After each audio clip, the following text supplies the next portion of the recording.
Welcome back, everyone. Good to see you. Today we are talking about Chapter 3, Statements of the Problem.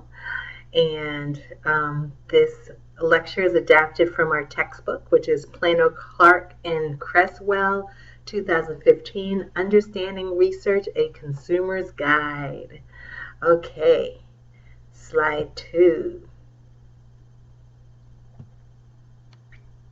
So, what is a research problem? An issue or concern that an investigator presents and justifies in a research study. Okay, straightforward. You're going to find it in the opening paragraphs of the study. If you look in the opening paragraphs of the study for one or more of the following, you'll see hopefully what the issue or problem is, what controversy leads to the need for a study, what concern is being addressed behind the study, and there may be a sentence such as, the problem being addressed in this study is... Slide 3. Now, why do research state a problem?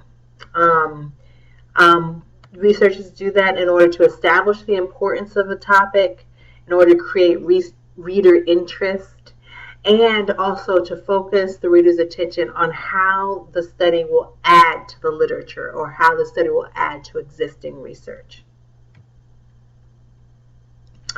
Okay, so there are several different concepts that we want to kind of tease apart here. But that are often used and kind of mixed together, but we're going to get a little bit more precise. So a research topic is the broad subject matter being discussed in a study or addressed in a study. A research problem is the issue or problem that's addressed in the study. And the purpose is the major intent or objective of the study. And research questions are those that the researcher would like answered or addressed in the study. So if all of those sounded like the same thing, that's understandable. It helps to look at some examples. Okay, so Dr. Megan Bunning, one of the professors in our Advanced Studies and Innovation Department, she studies female athletes' motivation. And so one of her papers, the topic was female athletes' motivation. Now, the research problem that she and her colleague were addressing was coaches struggle to understand how to engage with female athletes to increase athletes' motivation to play.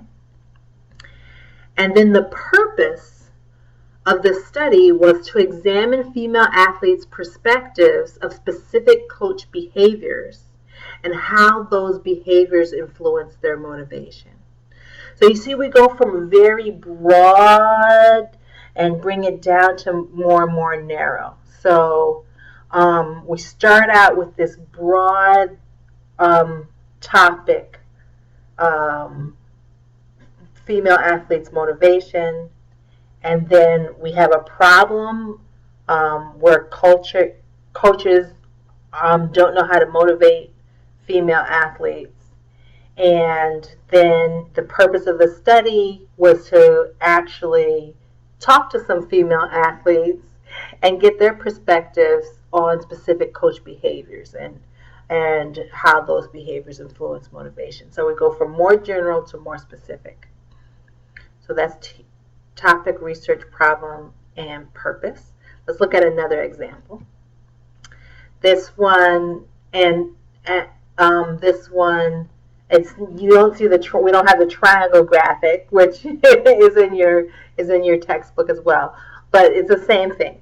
So, for example, but here I added the research question, okay, which brings it even more focused. Okay, so let's say our topic is e-learning. An appropriate topic in this context, right? Since this is an online class. Let's say the problem is students withdrawing from online classes or dropping out of e-learning programs. Okay. The purpose statement, to identify the purpose might be to identify the critical factors affecting learner satisfaction in e-learning classes or programs. And then in this study, the authors had developed 6 dimensions across what basically the learning that happens in an e-learning course. And I didn't actually read the paper, but I read the abstract. And so I'm guessing that their main research question might have been something like, among the following 6 dimensions, what are the critical factors affecting learner satisfaction?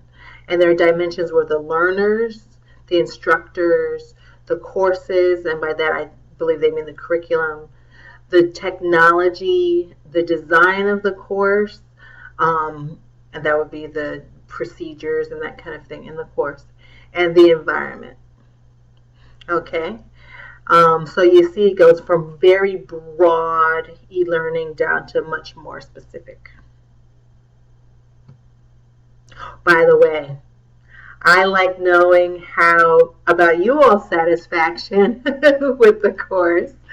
So periodically throughout the semester, I'll be giving you a little survey to see how you feel things are going and see if you have any suggestions.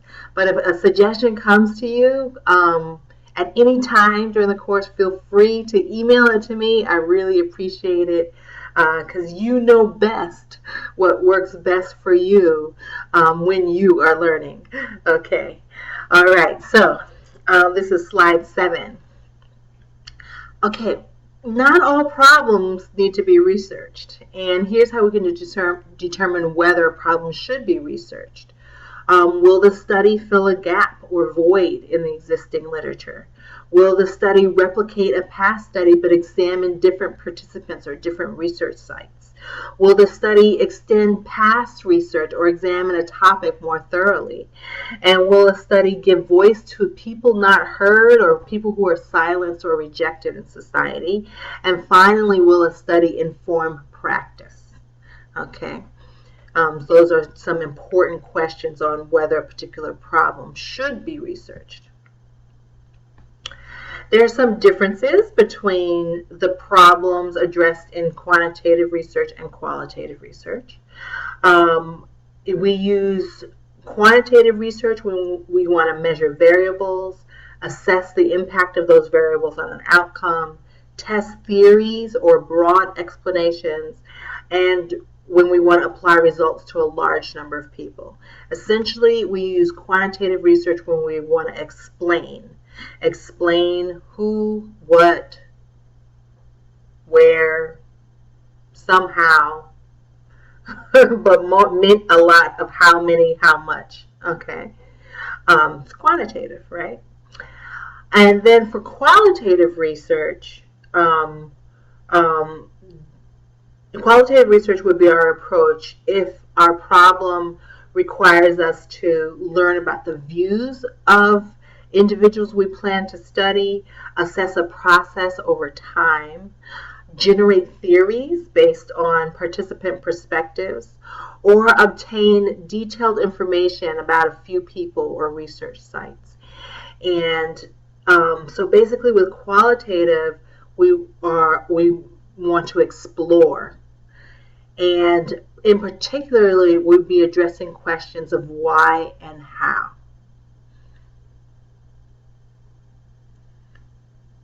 All right, slide 9. There are 5 elements of a problem statement. And so the flow of ideas, and usually this is very early on in a paper. The flow of ideas are from the topic to the problem, to a justification for a problem, deficiencies in the existing evidence or existing knowledge about that problem, and relating the discussion to particular audiences. So we go from a subject area to a concern, an issue, a problem, something that needs a solution. There may be evidence from the literature or evidence from practical experiences. There may be statistics that underscore why this problem is important. In terms of the body of knowledge, I should say deficiencies in the existing knowledge. In terms of the bodies of knowledge, what's missing? And what do we need to know about? And finally, how will addressing what we need to know help researchers, practitioners, policymakers, and most importantly, individuals such as those in the study, that the clients, the students, okay, the athletes, whoever it is that need the help. Okay, key elements for stating a research problem. First of all, we want an interesting topic, right? And so we're looking for an interesting topic when we are reading research. We want it to be intriguing or pertinent or timely. We want to choose a meaningful problem, and we hope that the articles we are reading, their authors have chosen a meaningful problem. Particularly, many of you all might want to read articles that are practice-based, that are actually going to relate to your personal work situation. It always helps if the problem is actually solvable, particularly solvable by those who may read the research report. And in some papers, you see this referred to as policy amenable. It's got to be addressable by those who read it. It used to frustrate me sometimes when I would read education studies where it seemed like the main conclusion, the main problem that they said needed to be addressed, and the conclusion is that there are low-income kids, there are kids who are poor. And as a teacher, I couldn't do anything about that. And so we want a problem that's actually meaningful to those who, and solvable for those who are likely to read the paper. And finally, a problem should be stated explicitly and succinctly. Okay, the justification for the study could come from a few different sources. A justification could be based on what other researchers have found. Another researcher found out this, and so I'm going to explore that further. Justification could be based on workplace or personal experiences, particularly if those are backed up by research. And justification can be based on experiences others have had in the workplace. And so you might relate your personal experience to what others have experienced in the workplace and that you've read about in the literature. And this is what we hope the authors of articles that we read are doing. They're justifying why they're doing their study. What are the deficiencies in the knowledge base? What do we still need to know about a problem? What do we need to know in order to improve practice in particular? Many of you may be taking this course because you want to get good at finding and understanding research articles that relate to your work, that relate to your practice, so that you can improve your practice, improve your teaching, improve your counseling. And then finally, an audience. Who will profit from my study?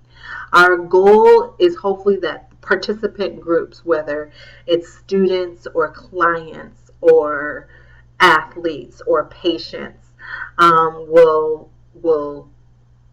benefit from the study ultimately. But in the shorter term, it may be other stakeholders such as parents or administrators or supervisors,